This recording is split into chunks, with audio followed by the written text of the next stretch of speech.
Hi అండి, ఎలా ఉన్నారండి? అందరూ బాగున్నారా అండి? నేను కూడా బాగున్నానండి. ఈరోజు టమాటా పల్లీల కాంబినేషన్లో చట్నీ చేస్తున్నానండి. దానికోసం నేను ఒక కప్పు పల్లీలు తీసుకున్నానండి, 6 నుంచి 7 టమాటాలు తీసుకున్నానండి, 10 పచ్చిమిరపకాయలు తీసుకున్నానండి, కరివేపాకు తీసుకున్నానండి, వెల్లుల్లిపాయ తీసుకున్నానండి, చిన్న నిమ్మకాయ సైజ్ అంతా చింతపండును కూడా తీసుకున్నానండి. ఈ చట్నీ చాలా టేస్టీగా ఉంటుందండి. నేను చూపించిన విధంగా మీరు కూడా ఒకసారి ట్రై చేయండి, మీకు కూడా తప్పకుండా నచ్చుతుందండి. ముందుగా స్టవ్ ఆన్ చేసుకొని కళాయి పెట్టుకుంటున్నానండి.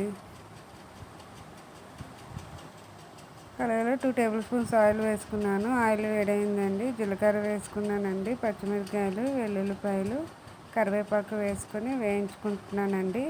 ఈ విధంగా పచ్చిమిరపకాయలు కట్ చేసుకుంటే మీదన తుల్లవండి. వేగిన వీటిని సపరేట్గా ఒక ప్లేట్లోకి తీసుకున్నానండి. ఇప్పుడు పల్లీలు వేసుకొని మంటను లో ఫ్లేమ్లో పెట్టుకొని వేయించుకుంటున్నానండి. పల్లీలు కూడా వేగినాయండి. వీటిని కూడా సపరేట్ చేసుకుంటున్నానండి.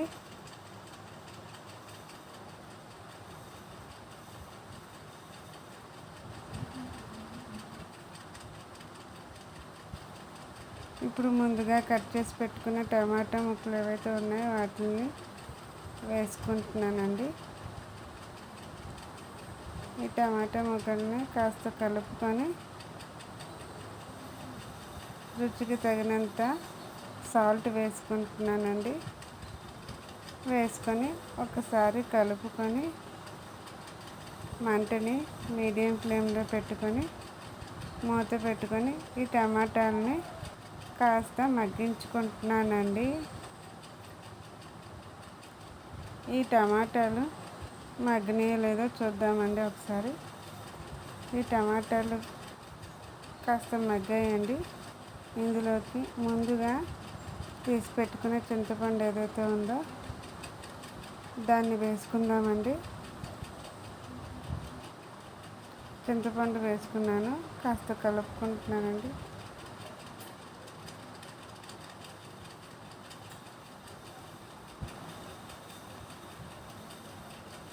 చింతపండు ఉడికేంత వరకు మరి కాసేపు మూత పెట్టుకొని మగ్గించుకుందామండి.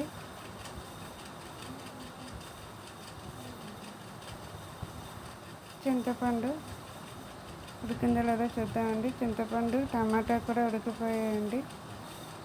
స్టవ్ ఆఫ్ చేసుకొని చల్లార్చుకోవాలండి. చల్లారిన తర్వాత మిక్సీకి పట్టుకోవాలి. టమాటాలు కూడా చల్లారిపోయండి. వీటిని అన్నిటిని మిక్సీ జార్లోకి వేసుకున్నానండి. మెత్తని పేస్ట్లో మిక్సీ పట్టించుకున్నాను. చట్నీకి తాలింపు పెట్టుకుంటున్నానండి. ఫ్రైయింగ్ ప్యాన్ పెట్టుకొని 10 టేబుల్ స్పూన్స్ ఆయిల్ వేసుకొని ఆవాలు, జీలకర్ర వేసుకొని వేయించుకున్నానండి. 3 ఎండుమిరపకాయలు తీసుకున్నానండి. కాస్త కరివేపాకు కూడా వేసుకున్నానండి. పోపు కూడా వేగిపోయిందండి. ఇప్పుడు దీన్ని చట్నీలోకి వేసుకుంటున్నానండి. ఎంతో టేస్టీ అండ్ సింపుల్ పల్లీల టమాటా చట్నీ రెడీ అయిపోయిందండి. మీరు కూడా నేను చూపించిన విధంగా ఒకసారి ట్రై చేయండి, మీకు కూడా తప్పకుండా నచ్చుతుంది. ఈ వీడియో కనుక మీకు నచ్చినట్టయితే ప్లీజ్ లైక్ చేయండి, షేర్ చేయండి, కామెంట్ చేయండి, సబ్స్క్రైబ్ చేసుకోవడం మాత్రం మర్చిపోకండి. Thanks for watching this video.